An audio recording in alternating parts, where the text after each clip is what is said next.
to Mist and Stone. We'll be bringing you history, folklore, mythology, art, literature, entertainment, old movies and all manner of interesting facts and hidden treasures. If this sounds like your type of content, please give this video a like, subscribe to the channel and hit the notification bell to hear when we drop more content. Dublin is almost unique in modern Europe in that it remained untouched by the ravages of World War II, which saw most cities destroyed and rebuilt.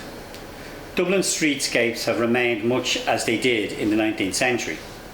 This makes the job of taking photographs from the same vantage point as the original photographer of old images a relatively easy task, although given modern traffic an infinitely more hazardous endeavour. I thought I'd combine my love of history, photography and art to create a montage putting elements of old photographs spanning the period from the 19th century to the 1970s into a modern context.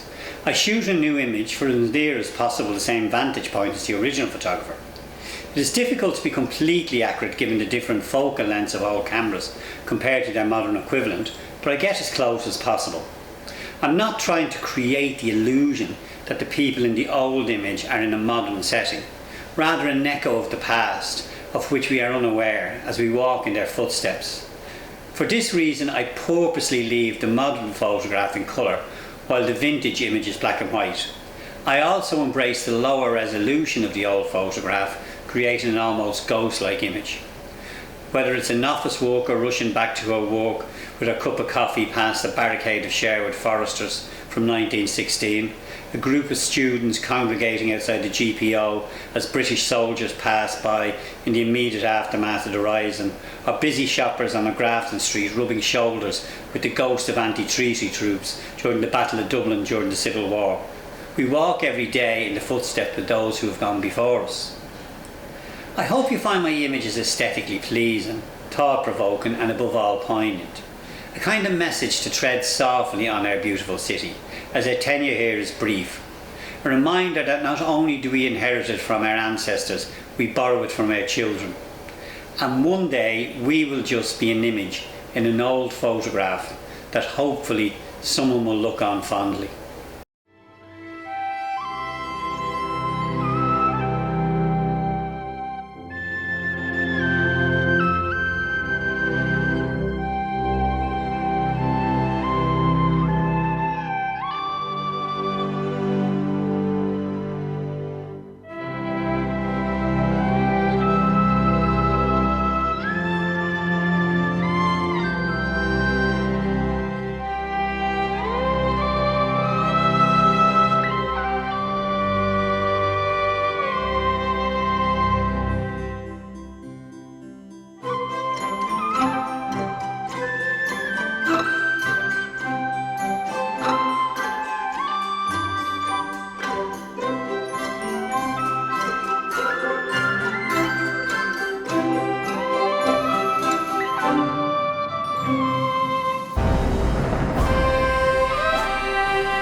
The reasons the 1916 Rising was initially unpopular was that a lot of women had husbands in the British Army fighting at the front.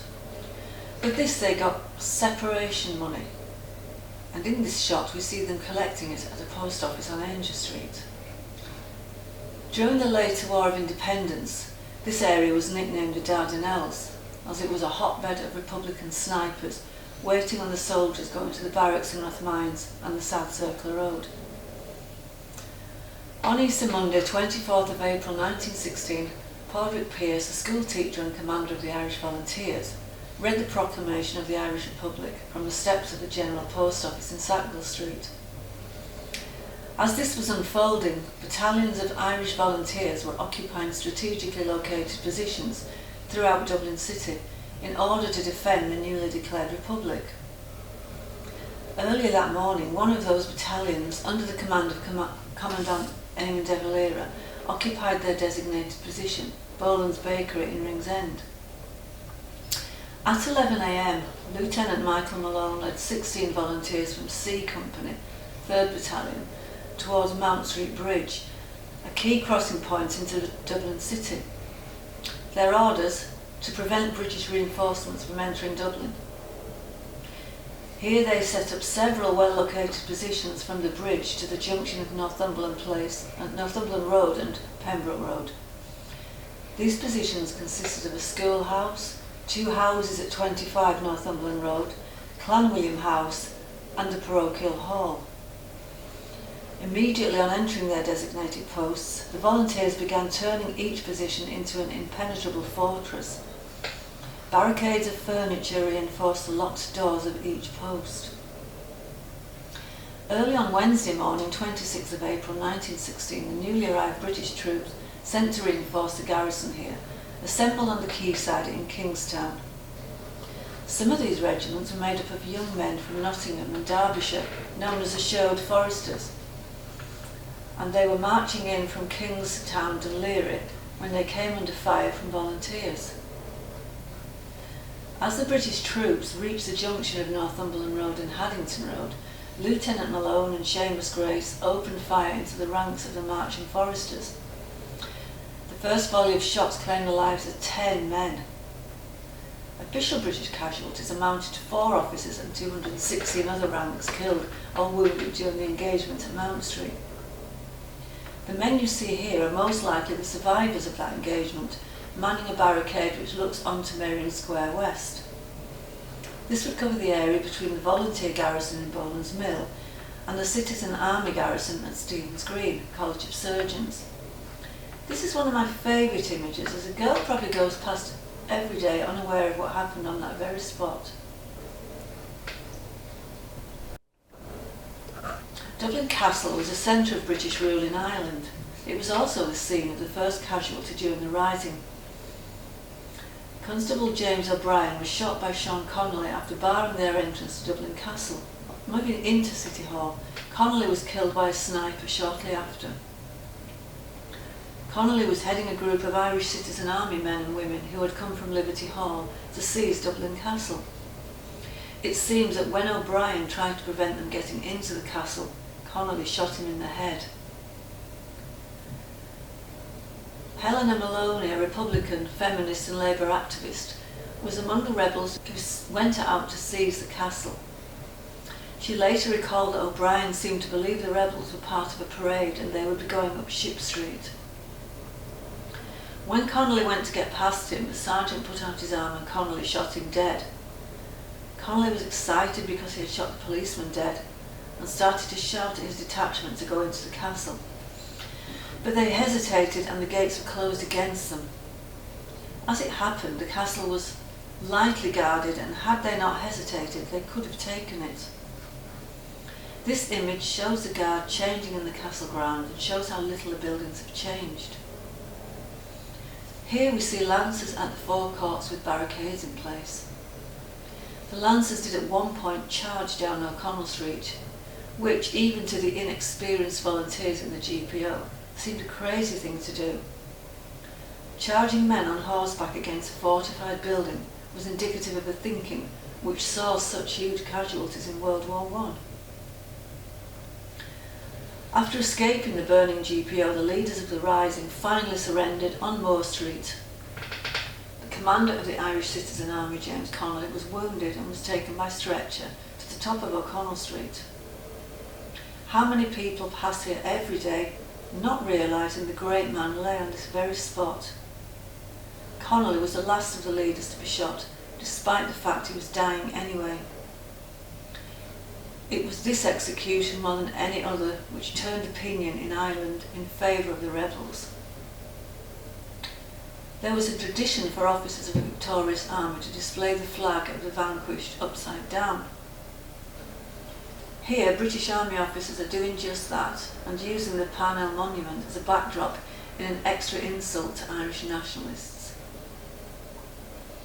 One misconception held by the Republicans, particularly the Citizen Army under Connolly, was that capitalist Britain would not destroy their own property. However, pressed with the fear of Ireland becoming a backdoor for Germany, the British decided they needed a quick victory. Contrary to popular misconception, The gunship Helga was not responsible for most of the damage. But it did shell Boland's Mills and Liberty Hall, but the rebels' failure to secure King's Bridge, now Euston Station, and Kingstown, now Dunleary, meant the Crown forces could reinforce and bring up howitzers and heavy artillery to shell the GPO and other positions. The devastation was horrific and scars the city to this day. We have a few shots which show this. In this first shot, I thought the guy in the bowler was a paper seller, but I have been reliably informed he was actually an architect. The famous Cleary's store, now sadly closed, was also devastated. This shot of Liberty Hall was taken before it was destroyed by the Helga. You can see the modern Liberty Hall in the top of the shot, rising from its predecessor. Inspector Sharp of the police and William Vasey Harrell, leaving the Shelburne Hotel, St Stephen's Green, Dublin, 29th of May 1916. Both men were giving evidence for an inquiry about the Easter Rising, 1916. But of course, Irish history being what it is, this was not the last of the violence or the last of the destruction. The following years brought the War of Independence when the IRA under Michael Collins fought the Crown in a guerrilla war. Guerrilla wars are by nature hit and run, so little or no photographs exist of the actual fighting. The War of Independence ended with the signing of the treaty on 6th of December 1921, setting up the Free State and partitioning the country. The 6th northeastern counties remaining part of the UK. This immediately caused a split in the Republican movement, and some elements rejected petition and taken an oath of allegiance to the Crown. The Battle of Dublin was a week of street battles in Dublin from 28th of June to 5th of July 1922 that marks the beginning of the Irish Civil War. 6 months after the Anglo-Irish Treaty ended, the recent Irish War of Independence, it was fought between the forces of the new provisional government and a section of the Irish Republican Army, IRA, that opposed the treaty. The Irish Citizen Army also became involved in the battle, having supported the anti-treaty IRA in the O'Connell Street area. The fighting began within an assault by provisional government forces on the Four Courts building and ended in a decisive victory for the provisional government. Under pressure from the British government, put the rebellion down and supplied with howitzers, the Free State troops began by shelling an anti-treaty position in the Four Courts. In this photograph you see Free State artillery about to pound the Four Courts. The steps you see in the right of the photo are the steps to the modern civic offices. These offices were very controversial when built. They were built on an old Viking site of Wood Quay. To the left is Adam and Eve's church. The name ironically has nothing to do with the biblical Adam and Eve. Rather it was the name of a tavern in which Mass was said secretly during the penal laws, which outlawed the practice of the Catholic religion. Its actual name is the Church of the Immaculate Conception, but it kept the tavern's name as its popular name. It is also called Merchant's Quay after the quay on which it stands. Back to the Civil War, the next photograph shows the result of the bombardment. I wonder if the two young boys passing have any idea of the historical rubble they are walking through. This photograph epitomises Ireland. It is a crowd further down the quay at the end of Parliament Street, watching the battle raging a few hundred yards away. Well, they didn't have Sky TV or TV News back then. If you wanted to watch the action, you had to get uncomfortably near to it. British supplied howitzers weren't only used at the Four Courts. Here is one at the end of Henry Street, which is now a busy shopping street. Shelling anti-treaty positions at the top of Sackville, now O'Connell Street. Just out of picture to the right is a GPO, and some of the soldiers pictured could well have been in the GPO some 6 years earlier, fighting alongside the people they are shelling against the people who have supplied the howitzers they are now using. Nobody ever said Irish history was uncomplicated. Here, possibly at the same time, is an armoured, also British supplied at the end of Henry Street. The next two photos are clearly away from the battle, First, probably aware of the strategic importance of the castle and City Hall, Free State troops reinforcing it. I'm not entirely sure what these troops are doing in Butt Bridge, but given the citizen army for the most part sided with the anti-treaty side, they may have been keeping an eye on what was left of nearby Liberty Hall. The last image is one of my favourites. For those of you who don't know Grafton Street, it is and was the most fashionable street in Dublin. This shot shows anti-treaty troops making their way down Grafton Street. Note the Free State troops also had uniforms supplied by their former enemies, while the anti-treaty troops wore the trench coat and Sam bells of guerrilla days. The last shot here I can't pinpoint. Is it British soldiers in the War of Independence or Free State troops during the Civil War? Maybe someone can enlighten me in the comments.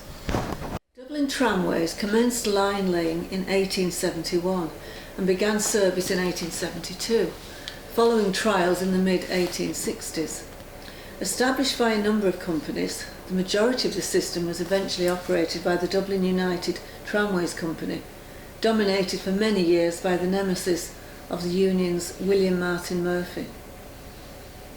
The tram system was also central to the Dublin lockout, which caused major distress within the city. Most of the services ran within the city centre and near suburbs, with the majority of major suburbs served, and many of the remainder handled by mainline rail. Additionally, there were two longer range services, one reaching the excursion destination of Poola Falls, and two services to Howth. At its peak, with over 60 miles of active line, the system was heavily used, profitable, and advanced in technology and passenger facilities, with near full electrification complete from 1901. Heavy usage lasted from the late 19th century into the 1920s. Elements of the system went out of service from the mid-1920s, mainly overtaken by the bus. The decline of the trams accelerated in the 1940s, and the last trams ran on 9th of July 1949 in Dublin City and in 1959 on Howth Head. The DUTC opened its first bus route in 1925, progressively replacing the trams until the closure of their last route, the number 8 to Dorky, on 10th of July 1949. According to the then Minister for Justice Sean McEwen, a force of 60 guards, including 2 superintendents, 1 inspector, 8 sergeants and 3 motorcyclists, were placed on duty over the route, but they were unable to protect the last tram from damage by souvenir hunters. Following the Transport Act of 1944, control of the DUTC was vested in the newly formed Chorus Umper Éireann, CIE. At the time, the DUTC had 113 trams remaining. The Hill of Howth tramway was transferred to CIE in 1958 and closed on 31st of May 1959. It was the last tram to run in Ireland until the Lewis tram system opened in 2004. A number of factors combined in the decline of Dublin's tram system. The advent of buses and large-scale competition meant that buses often ran the same routes as the trams and would jump in front to grab customers. Buses were able to move into Dublin's expanding hinterland more quickly and at less cost than the trams, as there was no need to lay expensive track, and the belief that trams were outdated and old technology led to declining use. Meanwhile, the DUTC's takeover of many bus operators left the DUTC with a large number of buses, which were used and expanded to areas of Dublin with no tram service, and buses eventually became the DUTC's core business. There was a belief that buses were cheaper to run than trams, and that the system was in a poor state of repair. Britain's 1930 Royal Commission on Transport also actively advised against trams and for their replacement with buses.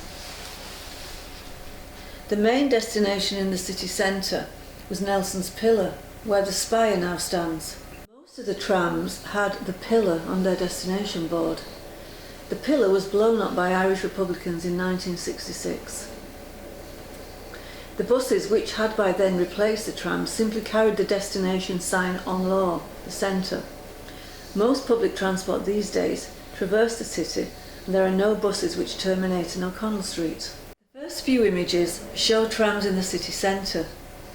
These trams at the pillar, for the most part, sport advertising for products which are still available: Keeler's marmalade, black and white whisky, and of course Bovril. This number 8 Dorky tram has an advertisement for one which is no longer with us, Battersby Auctioneers, 39 Westmoreland Street. This address is now home to the rather chic steakhouse Morelands, which is part of the College Green Hotel. This one is on the corner of Talbot Street and sports an ad for Fruitfield. People obviously liked their marmalade back then. The next outside Cleary's is a Dorky tram, again with an ad for Denny's Bacon. Were people obsessed with breakfast? Given the guy in the foreground in this is of a similar age to the young people behind him, I think we can see how fashions have changed over the years. Now we'll move a bit away from O'Connell Street. This tram on College Green, you can see, matches the Lewis tracks. I need say nothing about fashion in this one, except to say that even in the 7 or so years since the photo was taken, styles in earbuds have changed. Already the new look old. Here is another tram on that same route turning from Nassau Street. The Amstel Lager advertisement was a surprise. I thought that would have been a much later import into the Irish market. This picture of the number 15 tram to Terranure at what is now St Stephen's Green Centre demonstrates how the numbering system continued. The 15 bus goes through Terranure to this day, although its route doesn't take it past St Stephen's Green. The route, which did until recently share its number with the tram it replaced, is the number 1, which ran through Ringsend, Irish Town to Sandymount. It's interesting to note that the shop to the left is still much the same as in the picture. The tram to the left is parked in the same place as the current bus stop, though most of the shops on the right have been replaced by a supermarket. The Martello Tower is still a very well-known landmark in Sandymount, although strangely, currently no buses run along the seafront. Fruitfield again. Our grandparents loved their marmalade. This shop shows how things have come full circle. You can see how the modern Lewis tram follows the same route as the old tram. Some 50 years after tearing up the tracks for the old tram, they were laying them down again. To be fair, nobody in 1949 could possibly imagine they would ever make a comeback. The bus routes are being overhauled as we speak, the idea being to minimise the cross-city traffic and have more routes linking suburbs without coming through the city centre. Most of the old numbers Dubliners have become familiar with will disappear. The 20B is a north to east city route serving the areas of Fairview, Donnycarney and Beaumont. It has a long and detailed history, being a DUTC tram route in its earliest form as Route 20. The 20A was another derivative of the route operated to Donnycarney North, though it and the 20 have long since disappeared from the city streets. As I mentioned earlier, the 15 bus replaced the tram of the same number, although it no longer goes through O'Connell Street. The number 12 route no longer exists. I love the bubble car in this photo, and I remember in the days before number plates with the county initials that Z was a Dublin one. One thing that never changes in Dublin, much to tourists' bemusement, is jaywalking. We skip through traffic with seemingly a complete disregard for safety. We are used to it. It's a practice I wouldn't recommend non-natives to try though. O'Connell Street, formerly Sackville Street, is considered to be Dublin's main street, but has fallen into some decay compared to its fashionable south side counterpart, Grafton Street. In the first image we see in the background the Metropole Theatre, long since gone. It first became a branch of BHS, that's British Home Stores, and is now a branch of Pennies or Primark. The upper end of the street, from the GPO northwards, has suffered even more, now being mostly fast food chains and casinos. Gone are the ice cream parlours and cinemas. In the next image we see a view down Talbot Street, and if you look carefully at the old part of the image, you can clearly see an affluent young girl almost right beside a boy in bare feet. The next image at the corner of Westmoreland Street and D'Elia Street has changed little, except that the tobacconist on the corner is now a bar. As we move further to the south side, we arrive in College Green and Grafton Street. By their very nature, these streets were much more affluent and therefore much more photographed. The main thing you can notice from the next few photographs is how in the old photos class was easily distinguished by dress. This is probably still true to an extent, but much harder to spot. The biggest difference in this landscape is the removal of the large statue of King Billy. This was never going to survive in Nationalist Free State. It was blown up on Armistice Day in 1929. And the one of King George II in Stephen's Green survived another 8 years until it was blown up in 1937, the day after the coronation of Queen Elizabeth's father, George VI. Stephen's Green is the largest of the 3 Georgian squares. It was once common ground. One of the most illustrious buildings on the square is the Shelbourne Hotel, which has changed little, with almost 200 years of rich history behind its genteel brick facade. The Shelbourne is a place steeped in stories. It was a Tipperary man by the name of Martin Burke who had the idea of opening a grand and fashionable hotel in one of the city's most exclusive neighbourhoods. In 1824 he leased 3 townhouses, numbers 27, 28 and 29, on the edge of St Stephen's Green, and set out to offer the best of hospitality to the most demanding guests. The idea raised some eyebrows, but Mr Burke, with a streak of independence and a stroke of genius, pressed on. The laying of cobble blocks and tar was a common sight in old Dublin. If a child was chest, it was believed the fumes from the tar was a good remedy. South King Street is most known for the Gaiety Theatre. The Fusiliers Arch is a monument which forms part of the Grafton Street entrance to St Stephen's Green. Erected in 1907, it was dedicated to the officers, non-commissioned officers and enlisted men of the Royal Dublin Fusiliers who fought and died in the Second Boer War, 1899 to 1902. In this photograph, the scene through the arch actually predates the arch. I wonder what the women in the old photo would make of skateboarding. Dedicated followers of fashion, the changing styles of the fashionistas of Stephen's Green. One of the gulls meets his ancestor. Woolworths long gone from Grafton Street. Here we have a number of different views of the now defunct iconic store. Note the cars on what has long been a pedestrian zone. Most Dubliners of a certain vintage will remember the highlight of Christmas being the Switzer's windows. Switzer's is now no more, and Brown Thomas, which occupied the building on the left of this photo, is now in the old Switzer's store, its old store now being a Marks and Spencer. Ever wondered where those iconic glasses worn by James Joyce came from? He crossed at Nassau Street corner and stood before the window of Yates and Son, pricing the field glasses. James Joyce got his famous Pisner's glasses from the same Yates and Son he immortalised in his famous novel Ulysses. Note the soldiers congregated outside. Were they all short-sighted, or were they buying field glasses, which were also sold at the famous establishment? We now move on to Parliament Street. This runs from the quays to City Hall, Dublin Castle. We did see this street earlier with a crowd at the bottom of it, watching the bombardment of the forecourts further up the quay. This is now a one-way street, running from the quay up, but in this first photo you can see it was two-way. This image shows John F. Kennedy on his visit to Dublin in June 1963, just 5 months before his assassination. He was most probably going from Dublin Castle to Áras an Uachtaráin, the home of the President. Street traders, or as they are known in Dublin, dealers, outside the Long Hall pub on George's Street. Although the dealers are long gone from this spot, the pub itself remains much the same inside and out. And if you want to soak up the atmosphere of an old Dublin pub, this is the place to go. We'll actually be doing a video on famous Dublin and Irish pubs in the near future.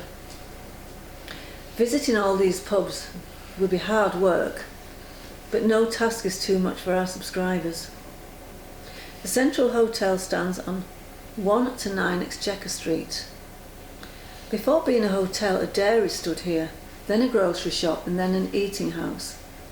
The hotel was originally 2 stories high and was built up by the South City Market Company in 1887. W.H. Byrne, the architect who renovated the markets after the 1892 fire, added 2 stories and a mansard roof in 1891. Some members of British intelligence based themselves here during the War of Independence. There had been a plan to organise a hit on the hotel during this time, but as the hotel staff refused to divulge the rooms of the officers to the would-be assassins, and the hotel stood so close to Dublin Castle, the plan was abandoned. The hotel is currently being refurbished, but is expected to reopen in 2024. South City Markets was Dublin's first purpose-built Victorian shopping centre, opened in 1876. The market was formally opened by the Lord Mayor Sir George Moyers LLD in 1881. Tragedy hit, however, on August 27, 1892, when a massive city fire that date devastated the whole building. Miraculously, no one was killed, but the shopkeepers lost their premises and overhead homes, and the stallholders suffered even greater financial loss through their stock not having been insured. The centre was rebuilt in the same style using local labour and craftsmen, and was reopened on September 13, 1894. South City Market, or George's Street Arcade as it is now more commonly known, has traded continuously since then, with its fortunes going up and down, reflecting the varying economic circumstances of the city down through the years. There are over 40 independent retailers in the arcade at present, and it's a hub of boho chic to the eclectic mix of locals and tourists alike. Less than 5 minutes away from the market is a halfpenny bridge. Before the modern era of industrialisation, 7 humble ferries plied their trade upon this stretch of water. From the enigmatically named Bagnio slip on the south shore, the ferryman heaved upon the oars of his often overcrowded ferry to deliver his motley bunch of passengers to the far side. The ferries were in a bad condition, and Walsh was informed that he had to either fix them or build a bridge. Walsh chose the latter option and was granted the right to extract a halfpenny toll from anyone crossing it for 100 years. So in May 1816, this charming elliptical arch bridge opened to offer passage via its timber gangway to any Dubliner willing to pay a halfpenny, the exact price of the then redundant ferries, and payable to William Walsh, ferry owner and alderman of the city. He retired his leaking ferries and was compensated with £3,000 and the bridge lease for 100 years. The first pedestrian bridge to cross the Liffey, it was a welcome relief for Dubliners accustomed to vying with horse, carriage and cart in an era before any demarcation between vehicle and man on the public highways or bridges. It retained its position as the only pedestrian bridge to span the river until the opening of the Millennium Bridge in 1999.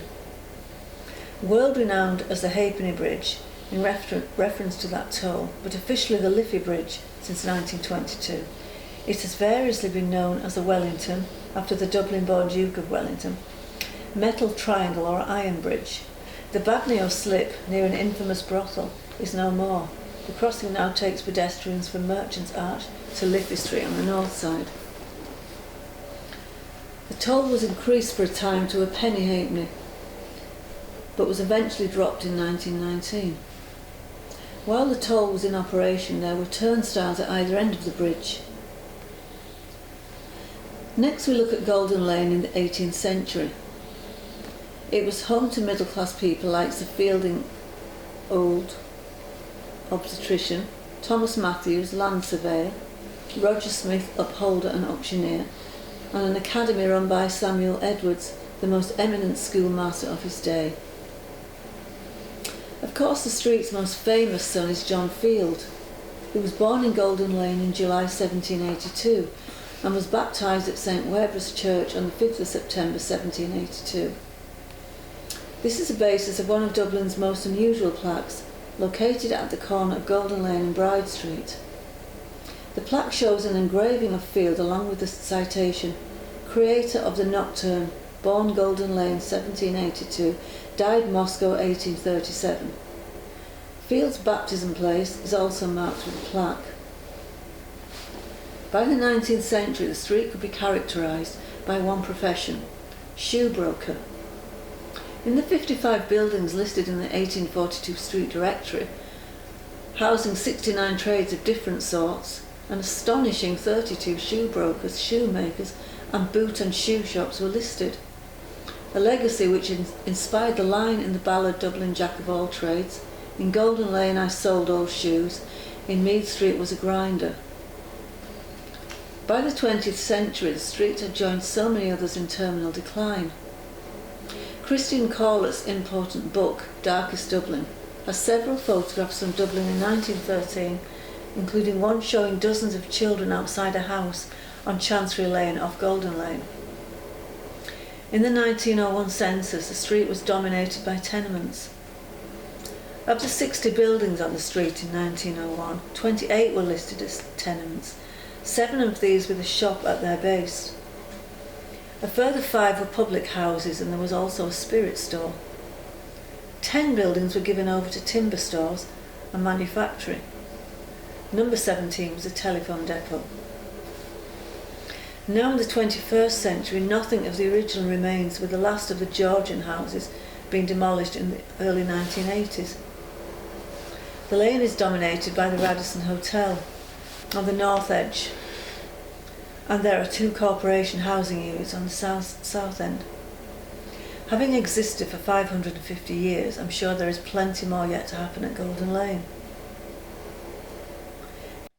Here we see a crowd of people outside St Patrick's Park. In the original photograph, the park doesn't exist, but the ivy trust in the background does. So we can date the old part of this shot between 1899, when the ivy trust buildings in the background were built, and 1901, when the park was laid out. Ainger Street, formerly this area, was waste ground near the Dublin Carmelite Friary. After the dissolution of the monastery's lands were granted to the Ainger family. The street was named after the family of Francis Ainger, 1st Baron Ainger of Longford, who developed the street. His name is French and is correctly pronounced Ainger, but modern Dubliners pronounce the street name Ainger. Formerly, this area was waste ground near the Dublin Carmelite Friary. When the street was opened in 1661, it was 70 feet wide, the widest in the city. Edward Lovett Pearce designed a theatre for the street, built 1733 to 34, and merged with the Smock Alley Theatre in 1743. The theatre held the title of Theatre Royal for a period, before it was reclaimed by Smock Alley Theatre shortly after, with the Ainger Street Playhouse closing around 1750. The theatre pit was unearthed when developing the Lidl supermarket, along with the remains of a Viking house. The developers retained both, putting a glass floor above them so they can be viewed by shoppers. Well worth a visit just for that. St Peter's Church opened in 1685. It closed in 1950 and was demolished in 1983. The poet Thomas Moore was born at 12 Ainger Street in 1779. During the Irish War of Independence, it was suggested that Ainger Street and several others would be joined to form Cahamore Road, named for the legendary King Cahamore. In 1851, Sheridan Le Fanu, wrote a ghost story, an account of some strange disturbances in Anger Street. Anger Street appears twice in the work of James Joyce. It is mentioned in Ivy Day in the Committee Room, while Leopold Bloom's blinds were purchased at 16 Anger Street in Ulysses. Merchants' Hall, better known as Merchants' Arch, is a former 19th century guild hall on Wellington Quay. It is located opposite the Halfpenny Bridge and backs onto Temple Bar. The building was the last of the city guild halls to be constructed and only operated as a guild hall for a period of 20 years before ceasing as the Merchants' Guild ended its main work, along with the other guilds of the city of Dublin. Since that time until 2021, it has had a number of uses, including as a boys' school, a factory, a retail unit, fast food restaurant, and as of 2021, a pub named Merchants' Arch operates from the premises. Wellington Quay was laid out by the Wide Street Commissioners in 1815, and following completion of the quay, it offered a site to the Merchants' Guild for the construction of a new dedicated hall. Previously, buildings in the area had backed directly onto the Liffey. The Commission has imposed a covenant which forced the construction of the vaulted archway with the building and provided for a public right-of-way through the site under the arch as a way of enabling public access from the quays and Halfpenny Bridge through to Crown Alley to Temple Bar. This laneway is today also named Merchants' Arch and forms the main entrance to the Temple Bar area, and members of the public crossing over from the north side of the Liffey. From 1873, the hall became the Merchant Tailors and Dowd School after it moved from Taylor's Hall until the school finally closed in 1910. We now move to the suburbs. By their very nature, the more affluent suburbs were the most photographed. Dunleary was built up alongside a small existing settlement following 1816 legislation that allowed the building of a major port to serve Dublin. It was known as Dunleary until it was renamed Kingstown in honour of King George IV's 1821 visit, and in 1920 was given its present name, the original Irish form from which Dunleary was anglicised. Over time, the town became a residential location, a seaside resort, and the terminus of Ireland's first railway. The town's name means Fort of Leary. This refers to Leary MacNeill, a 5th century High King of Ireland, who chose the site as a sea base from which to carry out raids on Britain and Gaul. Traces of fortifications from that time have been found on the coast, and some of the stone is kept in the Maritime Museum. On the night of 18th to 19th of November 1807, 2 troop ships, the Prince of Wales and the Rochdale, which had departed from Dublin, were driven onto the rocks between Blackrock and Dunleary, with a loss of over 400 lives. The disaster gave new impetus to an existing campaign for an asylum harbour to be constructed near Dublin. When King George IV came to visit the new port under construction in 1821, the name Dunleary was replaced by Kingstown in his honour. The town returned to its former name in August 1920 in the lead up to the creation of the Irish Free State. Ireland's first railway, covering the 5.5 miles from Dublin, Westland Row, now Pier Station, to Kingstown, was opened on 17th of December 1834. Costing £200,000, it terminated at the old harbour of Dunleary, which adjoins today's West Pier. Soon afterwards, the railway was extended to Victoria Wharf, later St Michael's Wharf, of the new Dunleary Harbour. Originally, fares were 6pence, 3rd class, 8pence, 2nd class, and a shilling, 1st class. The journey took 15 minutes in 1837. The railway established Kingstown as a preferred suburb of Dublin and led to the construction of residential terraces. Gresham Terrace, now demolished, consisted of 8 houses which formed one side of Victoria Square, so named at the request of Princess Victoria. By 1844, the atmospheric train connected Kingstown to Dorking, leading to further development. The original station building was replaced in 1854 by a granite pavilion built in the neoclassical style by architect John Skipton Mulvaney. The building, which has high ceilings and arched windows, has been in use as a restaurant since 2007.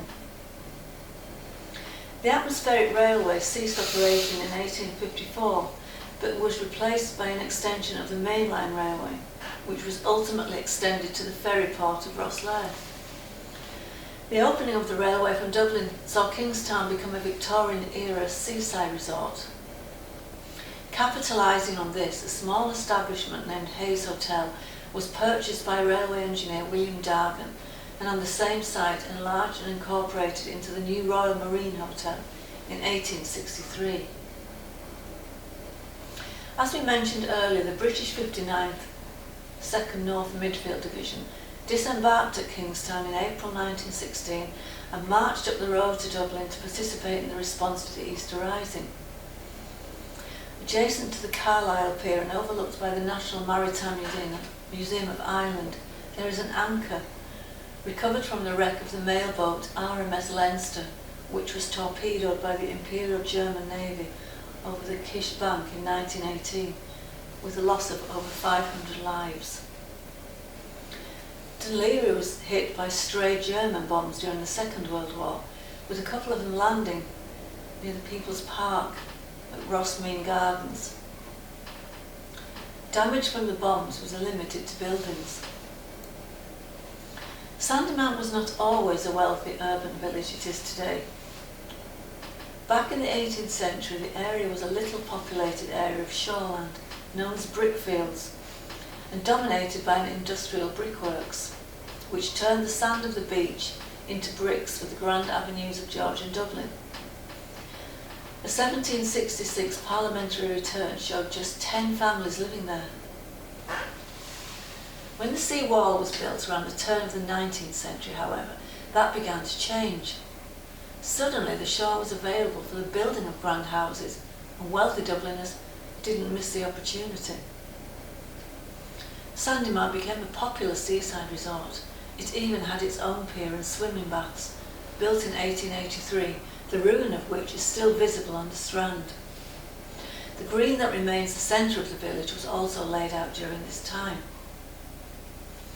Today, Sandymount retains its own distinct atmosphere as an attractive and well-heeled village, although now one that is almost in the centre of Dublin rather than a resort outside it. It has been home to an array of famous faces, from Dermot Morgan to Sinead O'Connor, and it is widely seen as a highly desirable place to live. Sandymount has a little-known Beatles connection. Frida Kelly, the legendary secretary of the official Beatles fan club, who replied to the thousands of fans' letters to the group, was born in Sandymount until moving to Liverpool at the age of 13. 4 years later, she took a job with Beatles manager Brian Epstein against her father's advice, and the rest is history. Sandymount Strand is the most famous beach in Irish fiction. James Joyce based 2 episodes of his epic novel Ulysses here. On the morning of Bloomsday, in the Proteus episode, Stephen Dedalus wanders into eternity on the Strand. Later the same day, Leopold Bloom sits on a rock and watches while young Gertie lifts her skirt as Bloom pleasures himself. It was this incident in the Nausicaa episode which led to the banning of the book in the USA for alleged obscenity. In long lassos from the Cock Lake, the water flowed full, covering green golden lagoons of sand, rising, flowing. That's Ulysses, James Joyce. Its literary connections don't end there. Just off the Strand there is a house where Joyce lived at the time he met Nora Barnacle. It was also the birthplace of both W.B. Yeats and Samuel Beckett. In music, Sinead O'Connor made her home there for the last few years of her life. Although Bray is almost a suburb of Dublin, it is in fact in Wicklow. Bray's history is well documented from Norman times, when lands were granted by Strongbow Richard de Clare, 2nd Earl of Pembroke, on behalf of the Crown to Sir Walter de Riddlesford, circa 1171. The town would have developed around the manor created by de Riddlesford, consisting of a castle, a church and a mill. The history of the town is also intertwined with the history of the Brabazon family of Kilruddery. Edward Baron R.D. was granted Kilruddery by James I in 1619. However, the development of the town that we see today is largely attributed to William Dargan, a railway entrepreneur of the 19th century. Thanks to the arrival of the railway in 1834, the bustling town developed as a popular seaside resort and became known as the Brighton of Ireland. Rathmines has a history stretching back to the 14th century. At this time, Rathmines and the surrounding hinterland were part of the ecclesiastical lands called Coalu or Coalum, later the vast parish of Cullinswood, which gave its name to a nearby area. Coalu is mentioned in local surveys from 1326 as part of the manor of St Sepulchre, the estate, or rather liberty, of the Archbishop of Dublin, whose seat as a canon of St Patrick's Cathedral takes its name from this. There is some evidence of an established settlement around Araith as far back as 1350. Rathmines is part of the barony of Uppercross, one of the many baronies surrounding the old city of Dublin, bound as it was by walls, some of which were still visible. In more recent times, Rathmines was a popular suburb of Dublin, attracting the wealthy and powerful seeking refuge from the poor living conditions of the city from the middle of the 19th century. A substantial mansion, generally called Rathmines Old Castle, was built in the 17th century, probably at present-day Palmerston Park, and rebuilt in the 18th. No trace of it survives today.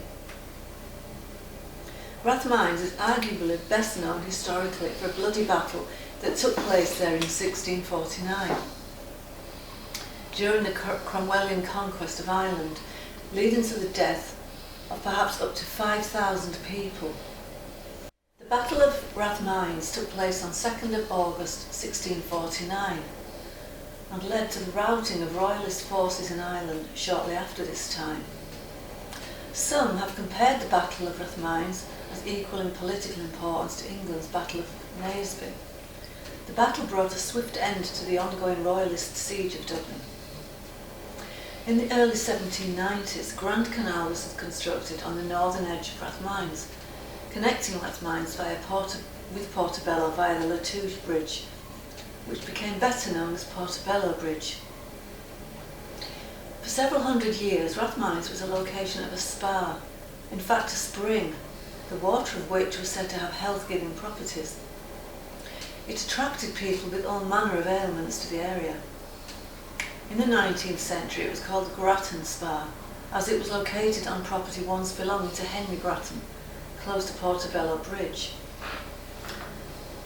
The spa gradually fell into a state of neglect as the century progressed, until disputes arose between those who wished to preserve it and those, mainly developers, who wished to get rid of it altogether. Access to the site was blocked up and the once popular spa faded from public memory. Dublin Rathmines was a parliamentary county constituency at Westminster from 1918 to 1922. It returned Unionist candidate Maurice Dockrell as its MP in 1918, elected on a majority.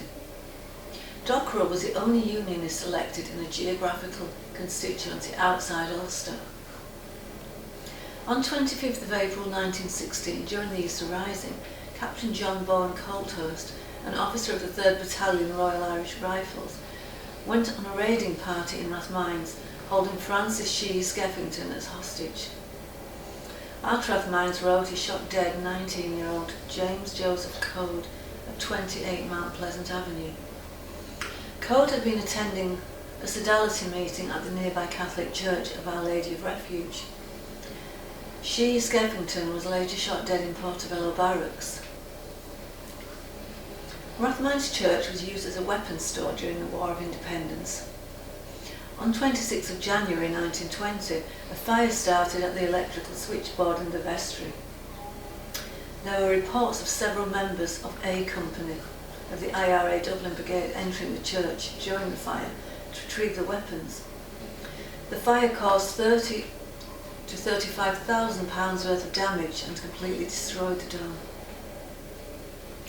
During the Irish Civil War on 20th of December 1922, Seamus Dwyer, a pro-treaty Sinn Féin politician, was shot dead in his shop at 5 Rathmines Terrace. On 23rd of March 1923, Thomas O'Leary, a member of the anti-treaty IRA, was found dead and riddled with bullets outside of Tranquilla Convent, now Tranquilla Park. In 1933, a Celtic cross was erected in his memory at the location. On 28th of January 1928, IRA assassin Timothy Coughlin was himself shot dead on the Dartry Road. The Boland's Mill site includes a number of buildings that were formerly owned by Boland's Bakery.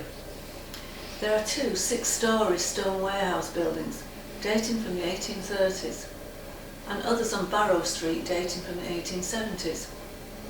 In the several decades before its involvement in the Rising, it was used as a flour mill. Much of the complex consisted of concrete silos built between the 1940s and 1960s. The mill stopped production in 2001, and the site lay derelict, pending development from that period until the redevelopment commenced in 2016. Within the complex of buildings, the older 19th century kelp limestone buildings facing onto Ringsend Road and Grand Canal Dock, together with 2 terraced houses on Barrow Street, are protected structures. The taller concrete silos on the site were not protected structures and were demolished during the construction in 2017 to 2018. During the 1916 Easter Rising, the area around Boland's Mill, including what is now the Treasury Building and Boland's Bakery, was headquarters to the 3rd Battalion of Irish Volunteers under Eamon de Valera. From Easter Monday, 24th of April 1916, a unit of Irish Volunteers occupied the area with a view to controlling the main approaches from Dunleary, then Kingstown, towards the city centre. De Valera raised the green flag with a golden harp, the symbol of an independent Ireland, on the mills. On Wednesday, 26th of April 1916, a detachment of Sherwood Foresters, sent to Dunleary from England, made their way into the city via Mount Street Bridge. The ensuing engagement, the Battle of Mount Street Bridge, saw the first direct engagement with the Boland's Mill garrison. While the west side of the mill was subject to unceasing sniping, which lasted all the week up to Saturday, returned fire from the Boland's Mill garrison kept British forces at bay until Pearce's surrender order was received on 30th of April. Patrick Whelan, an Irish volunteer of the Boland's Mill garrison, killed on 26th of April 1916, was posthumously awarded the 1916 medal.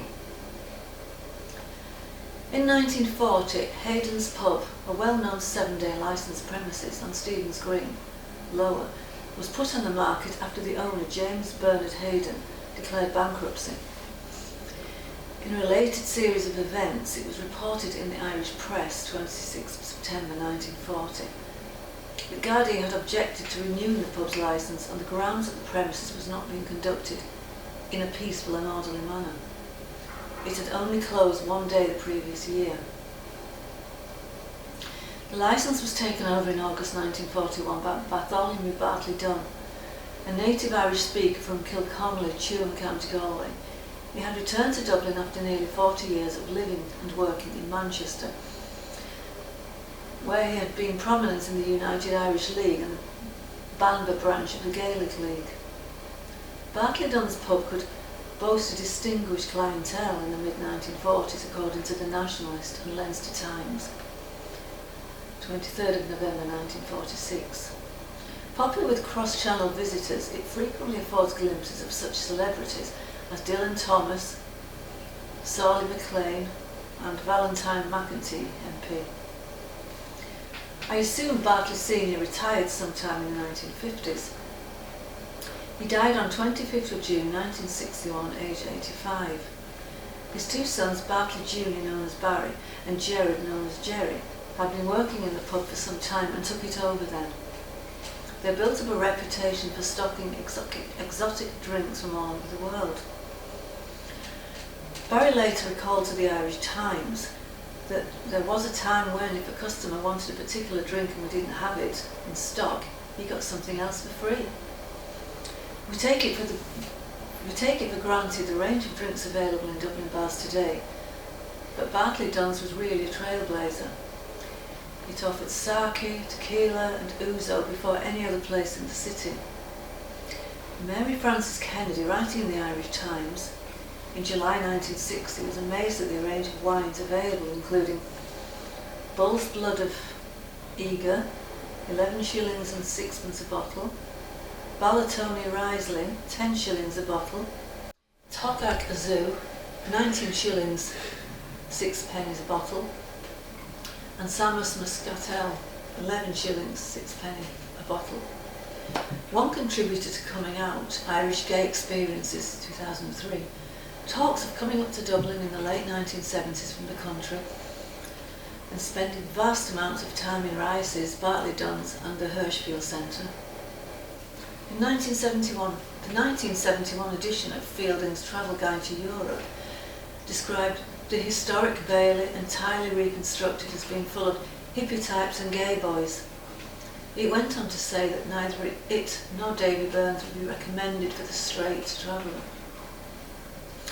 The social life of a gay man in Dublin in the early 1970s was summed up as such by one contributor in the book Coming Out, 2003. As for most of us, being gay in those days was a very lonely experience. There weren't many opportunities to meet gay people, unless you knew of the one bar, two bars actually, in Dublin at that time, Bartley Dunn's and Rice's. They were the two pubs, and if you hadn't met gay people, you wouldn't have known about these pubs. There was no advertising in those days, and it was all through word of mouth. Bartley Dunn's and Rice's proved to be critical points of social interaction, and first emerged as gay-friendly pubs in the late 1950s and early 1960s. There are no traces left of either establishment. Rice's at the corner of Stephen's Green and South King Street was demolished in 1986 to make way for the Stephen's Green shopping centre. While Bartley Dunn's on Stephen Street lower beside the Mercer Hospital was torn down in 1990 and replaced with a break for the Border pub and nightclub. On a side note, some people may be surprised to hear that gay taverns in England date back to the 1720s, molly houses, while more modern establishments like Café de Monge in Amsterdam have been open since 1927. Many in both the gay and straight community have described Rice's and Bartley Dunn's as deserving the title of being the city's first gay-friendly pubs. Why these two particular pubs though? Most people point to the fact that both were in close proximity to the Gaiety Theatre and St Stephen's Green, which at the time was a popular gay cruising area. Paul Candon in Gay Community News of February 1996 labelled Bartley Dunn's as the first gay pub as we know it in the city, and also referenced Rice's. He said there was a total of 5 regular gay-friendly bars to choose from in the 1960s in the Stephen's Green, Grafton Street area, the other 3 being the short-lived King's opposite the Gaiety Theatre, the Bailey and Davy Burns, both on Duke Street. David Norris visited the pub as a schoolboy in his late teens, around 1961-62. In his 2012 autobiography, A Kick Against the Pricks, he wrote, "Towards the end of my school days, I started to explore a little. I had a kindred spirit in school, and we occasionally visited a city centre bar called Bartley Dunn's, which was a notorious haunt of the homosexual demi-monde.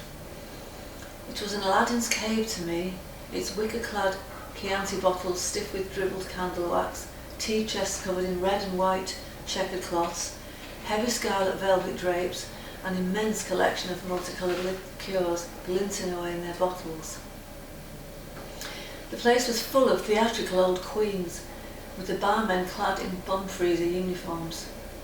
While not being gay themselves, as far as I know, the Dunn brothers were quite theatrical in their own way. Barry would hand out little cards bearing the legend Bartley Dunn's, reminiscent of a left bank bistro, haunt of aristocrats, poets and artists. Whatever about that, Saturday night certainly resembled an amateur opera in full swing. There only ever seemed to be 2 records played over the sound system: Non Je ne regrette rien by Edith Piaf and Ray Charles' Take These Chains From My Heart. The Bleeding Horse is a pub on Upper Camden Street, Dublin. It dates at least back to the 17th century and was located on St Kevin's Port, now Camden Street, at the junction of 2 important highways leading out of the city. On one side was Charlotte Street, leading to Renla and Donnybrook. On the other side was Old Camden Street, which joined Richmond Street and led to Rathmines and Cullinswood. Both of these old streets disappeared during the renovations in the 1990s. The present building dates from 1871. The interior was renovated in 1992. There are at least 2 explanations for the name. One is that when a horse got the staggers, it was bled by a farrier at the inn. Another is that the name of the pub comes from an incident during the Battle of Rathmines in 1649, when a wounded horse fled from the battle.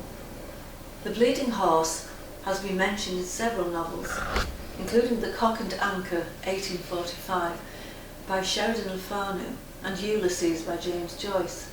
Literary patrons included James Clarence Mangan and Oliver St John Gogarty. For several years during the 1960s, the name of the pub was changed to the Falcon, but the original name was replaced in the 1970s.